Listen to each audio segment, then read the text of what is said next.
Smoking!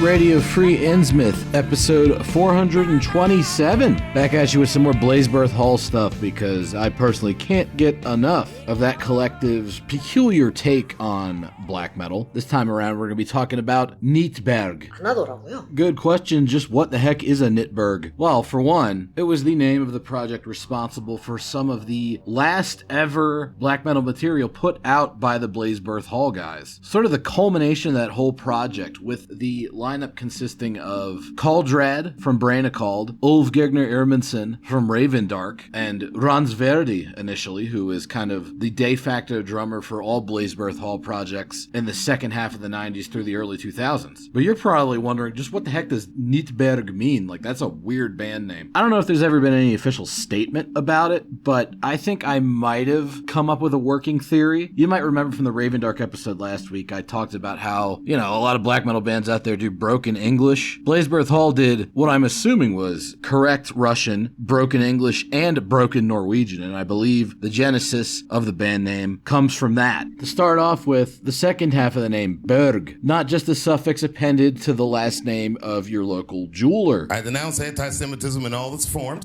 and I stand with my friends in the Jewish community. Berg, as in B-E-R-G, in a lot of the old Germanic languages means something like a mountain or a hill. So we'll go with mountain because that's a little bit more black metal. Then the neat part is a little more complicated. I believe they're getting it from the old Scandinavian pagan concept of neat, as in N-I-D, with the D's, that weird D with the top kind of curls over and it's got a cross on it. So it's like in between a TH and a D sound. And essentially what this means is you've kind of been thrown out of society, you've lost your honor, you're looked at as a villainous character, and when you're hit with the status, you become what's known as a Nitsanger, which appropriately enough is also the name of a black metal band. An example of how this might be used can be found in the Helga Kvida Hundlingsbana section of the Poetic Edda, wherein you've got two opposing warriors kind of throwing insults at each other. Stuff like, you ate a wolf's treat, you shed your brother's blood, you sucked on wounds with an icy maw, creeping to dead bodies, being hated by all. On Solga's Inlet, you gave birth to 9 wolves fathered by Sinfjotli.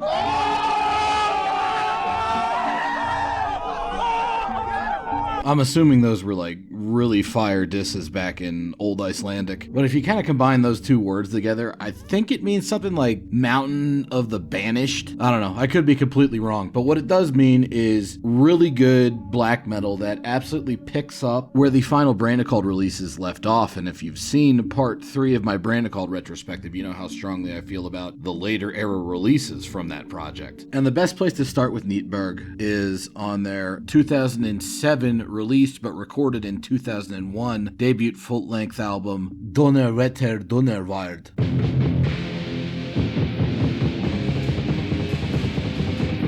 This one's got Donnerwyrd back on the drums, going full Capricornus era Graveland, playing all kinds of wacky beats underneath very dark and hostile, but also heroic and triumphant guitar riffs. And the vocal approach, at least on songs like this, is definitely a continuation of where Nagelreid was going with his vocals on the final Branekald album. Something in between singing a hoarse black metal croak and just straight up yelling at people, which definitely fits the very aggressive vibe of this release. Now, if you listen closely to the riffs on this song, it's not all just this kind of, hall rocking, RAC type stuff. There's elements of the older, more ambient-oriented BlazeBirth Hall style of songwriting in the guitar layer, but the melodies themselves happen in a much more concise format. And for that reason, this album is, along with the final Branekald album, probably the BlazeBirth Hall release I listen to the most at the gym. Now, Donnerwetter Donnerwyrd is the first full length from Nitberg, but it's not their oldest recorded material. That would go to Nitsanger, which came out 2 years before it in 2005, but was also recorded a year before it in the year 2000. This one also starts off with a very interesting riff. Goes something along the lines of...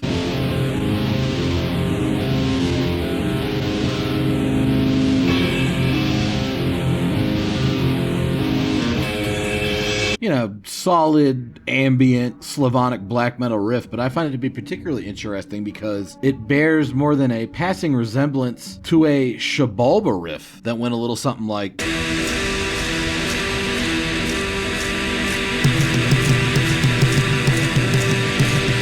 Now, when I say Shabalba, obviously I'm talking about the classic Mexican black metal band that I covered back on episode 226 of this program, not the hardcore band or whatever the fuck they are from Southern California. But am I suggesting that the BlazeBirth Hall guys decided to get deep into Mexican black metal? Did they go full...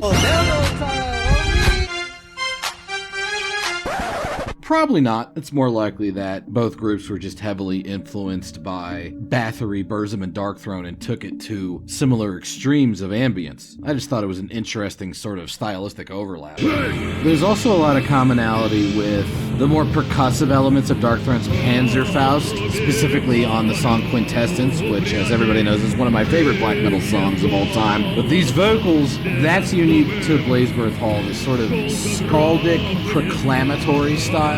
Less concerned with being technically adept and more concerned with just communicating emotion. Also got a lot of overlap with Fenris's Isengard project in that regard. Then once we get into the riff change, we get a slightly more black metal riff with a slightly more black metal style of vocalization. Still not a full-on black metal shriek, but certainly more of a standard black metal croak than the weird, almost singing that the song started out with. Underneath all of it, a very beat-heavy, groove-oriented style drumming.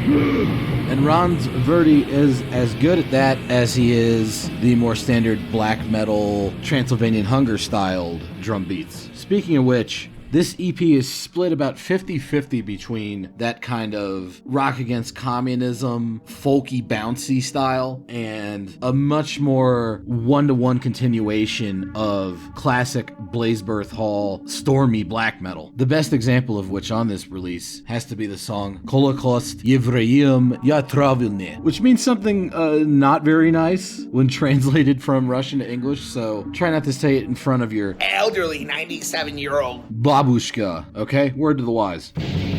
See, now we're talking. This is old school BlazeBirth Hall shit. Transylvanian Hunger taken to its most illogical extremes with very long riff phrases. And of course, Kaldrad's vocals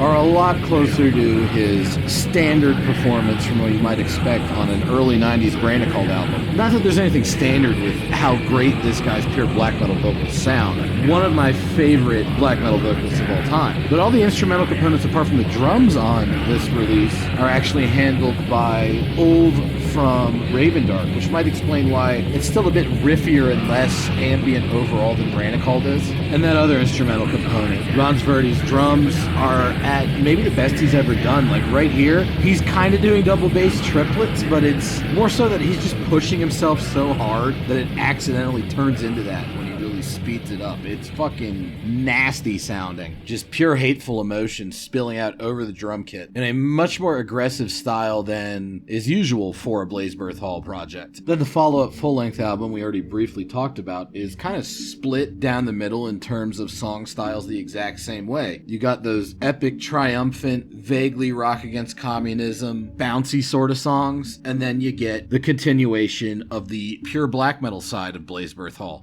The riffing on the black metal songs on this album is maybe a little less angry and spiteful than what was going on in the Nitsanger EP, and a little bit more melancholic and almost kind of darkly beautiful in its own way without sissifying out at all. I mean, this is still rawest of the raw black metal, or at least about as raw as black metal can get before it just starts getting a little too silly and a little too performative with the rawness. Not necessarily raw production-wise, but raw in terms of emotionality. You know, where Fenris and Darkthrone kind of touched on this style with Transylvanian Hunger and Panzerfaust, and then spent the next few decades after that almost trying to run away from it. Nitberg leans into that style and just keeps developing it until it becomes its own form of very intense black metal. I also find it interesting that despite the fact all the guitars in this album are once again played by Ulv from Ravendark, the more black metal-y songs like this sound a little bit closer to Brandicald than they do to Ulv's own project. I'm not sure if this is a conscious decision or just something Ulv happened to be channeling. But it's even got these lengthy, unraveling sort of sections at the end of each of these songs where the drums go out and then the different layers of strings kind of pull away from each other in an act of total deconstruction. That is very much a Brannicold thing, particularly on the Hladovzor album, which of course is my personal favorite Brannicold release. It's cool to hear Ulv trying his hand at that sort of thing. Similar sort of stylistic overlap happened on the final Raven Dark album, Catharsis, which was again a lot closer to Brannicold than it was to Raven Dark in certain aspects. With all that said, the heart and soul of this release is found in the more folky, clean vocal-led songs. At least if you ask me. Check out these fucking Isengard vocals.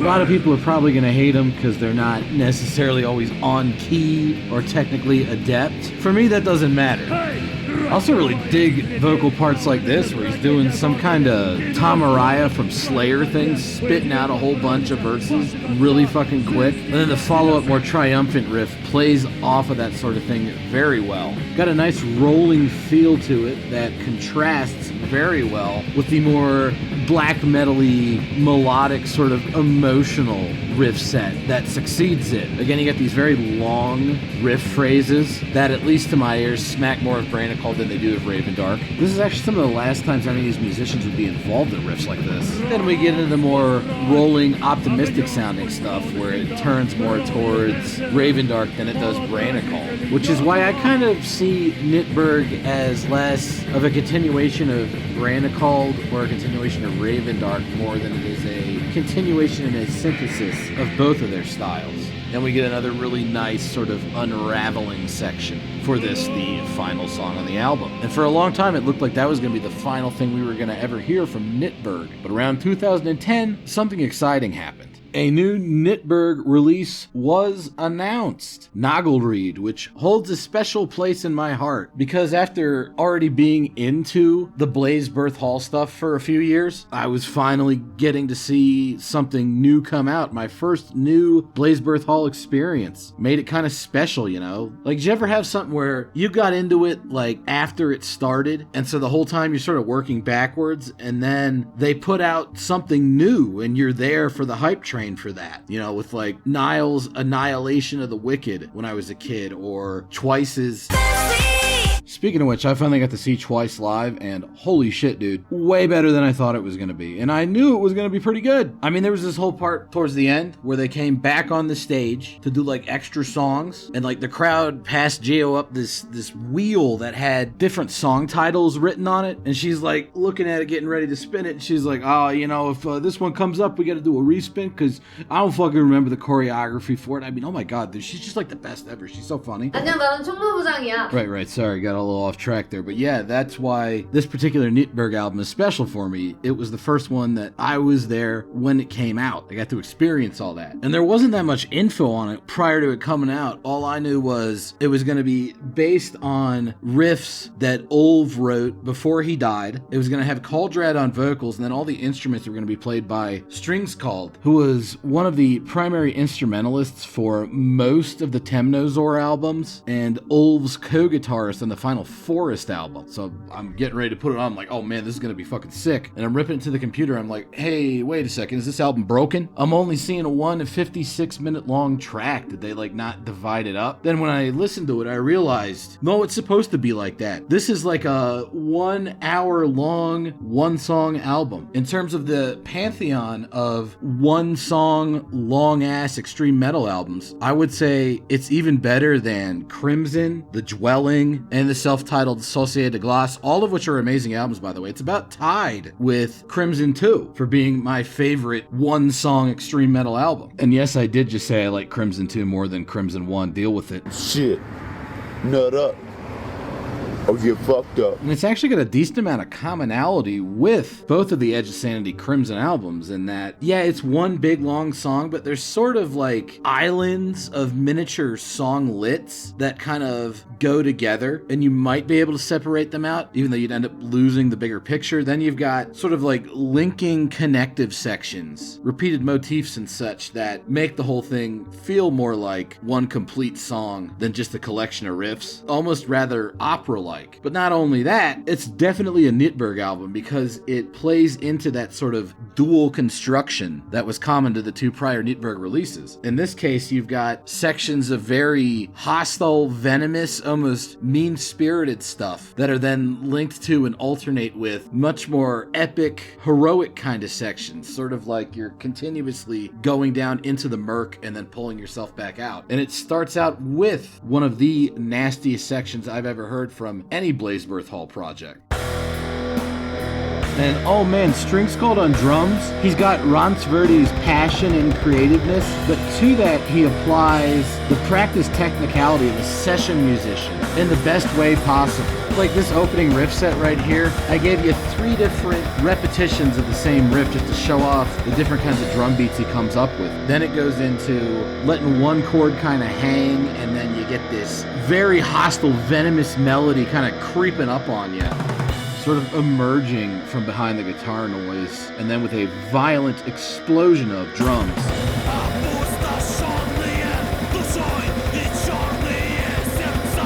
We are so back Cauldred 60s. Are you hearing these vocals? Man was just getting better with age. Same goes for the riffs here. It's a damn shame that Old died so young, because what a riff writing talent. And then this like rolling, sick, poisonous sounding set of riffs with Cauldred laughing maniacally and groaning and growling. Fucking nuts, that whole first section of the song, before it eventually loops back around to one of its central riffs, which smoothly transitions into the first triumphant section that features one of my favorite black metal riffs of all time. Check it out.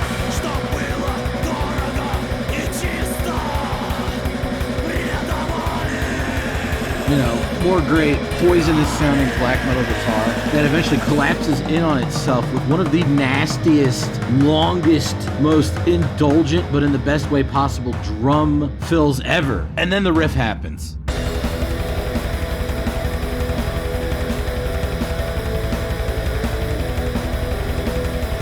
Like, bro, you hearing that shit? These guitar melodies? That fucking Burzum drum beat under it? And the way that it's not just like one melody, it's like a few different melodies combined into one with this just constant onrushing force of triumphant black metal. And then the follow-up, almost kind of nihilistic, because they use that same triumphant riff skeleton, but dip back into that more poisonous style. And then you got Ulf really stretching out his riff style with a lot more dissonance than he was known for back in the days.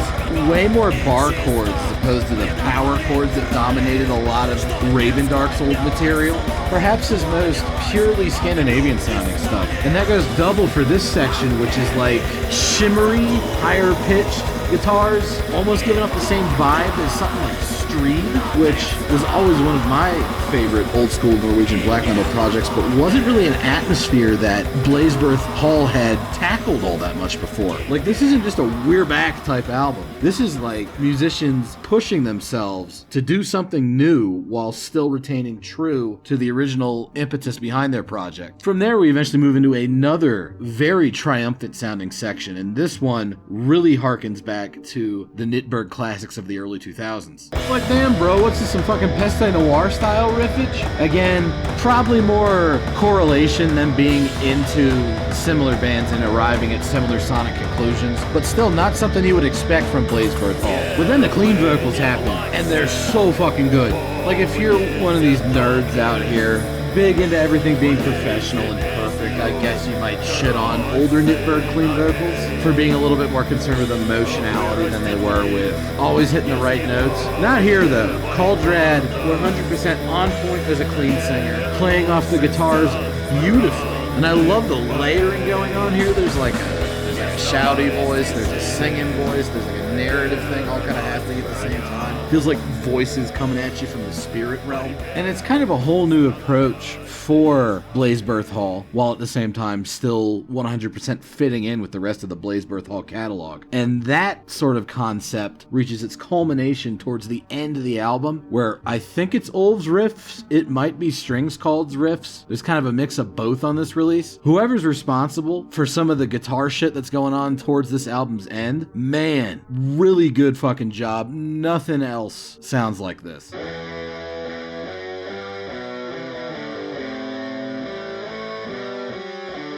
It's like Metallica's Orion meets My Dying Bride, and then recontextualized via being in a raw National Socialist black metal song. Like, even the bass guitar here is on point. And those drums are just bonkers. You wouldn't think there'd be so many ways to make different interesting mid-paced beats like this. And then the more flowing black metal comes in. Again, you get that shimmery sort of sound that's unique to BlazeBirth Hall on this album. And the vocals here, this just like resigned but determined narration by Caldrad. What a fucking vocal talent. I can't even understand them. And I'm feeling emotions I never thought I'd feel in black metal before. Although the very nice digibook, like hardbound copy I got of this, does have English translations, and the lyrics are very thoughtful once you parse them into English. And then we're back into that great sort of flowing, again, I don't even know how to describe it. Closest thing in black metal might be certain instrumental Burzum songs like Dominus Sathanas, but really it's just a Nitberg thing. Super fucking good, and I feel like if this album wasn't put out by a bunch of Russian skinheads that like to use no-no words, people would be talking about this the same way they talk about Edge of Sanity's Crimson or Sabbath's The Dwelling. Like, more people need to hear this fucking Nitberg album. One of the absolute peaks of black metal in the 21st century, and you should really go out of your way to try and at least listen to it and figure out what's going on with it. Big ask though, I get it. It's like a 56-minute long song. And the other two Nitberg releases are amazing too, especially that first full length is one of my favorite BlazeBirth Hall releases of all time. Nitberg in general might be overlooked by people for whom BlazeBirth Hall just means, oh, that thing Forrest was in. It's more than that, alright, damn it. And hopefully, over the course of this episode and my other BlazeBirth Hall coverages I've done over the years, I've managed to convince you to dive a bit more deeply into that particular subsect of black metal. But hey, even if you hated all that shit, thanks for listening or watching, whatever you did, however you chose to consume this episode. Glad so many people seem to be into this kind of shit, and I'll be back next week with some more good stuff for you, hopefully. That only busts us out for the special parties, you see?